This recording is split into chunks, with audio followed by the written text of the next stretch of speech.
Hello hello hello সবাইকে। আজকে আমি আমাদের দুজনের আরেকটা স্পেশাল দিনের ভিডিও তোমাদের সাথে শেয়ার করছি।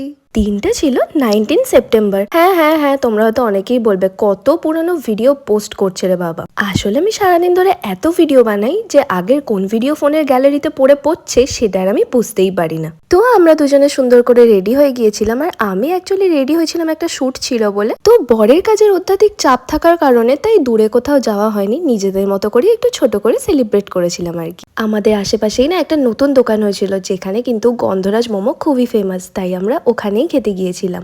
হ্যাঁ, ওই দিন আমাদের কি হয়েছিল তোমরা আশা করছি কেকটাকে দেখে বুঝতেই পারছো। ওই দিনকে আমাদের রেজিস্ট্রির 1 ইয়ার কমপ্লিট হয়েছিল, তাই ছোট করে আমরা একটু সেলিব্রেট করেছিলাম। আর তখন তো ছিল গরম, কেকটা আনতে আনতেই তো পুরো উল্টে গিয়েছিল আর পুরো গলে গিয়েছিল। তো যাই হোক, কি আর করবো, কিনে ফেলেছি তো ওই কেকটাকেই কাটলাম।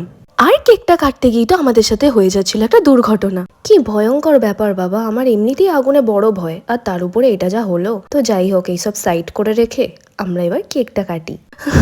কেকটা এত পরিমাণ গলে গিয়েছিল যে কেকটা আমি কেটে তুলতেই পারছিলাম না, অনেক কষ্টে তুললাম। আর ফার্স্টেই তো আমার বর আমাকে খাইয়ে দিল, তারপরে আমি আবার আমার বরকে খাইয়ে দিলাম। আর কেকটা খুব সুন্দর খেতে ছিল, ফ্লেভারটাও দারুণ ছিল।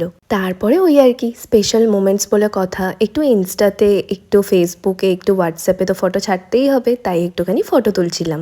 আর এইটা কি আর বলবো, ক্যামেরাটা যে অন ছিল বুঝতে পারি, নাহলে আর একটু ভদ্রভাবে কেকটা খেতাম।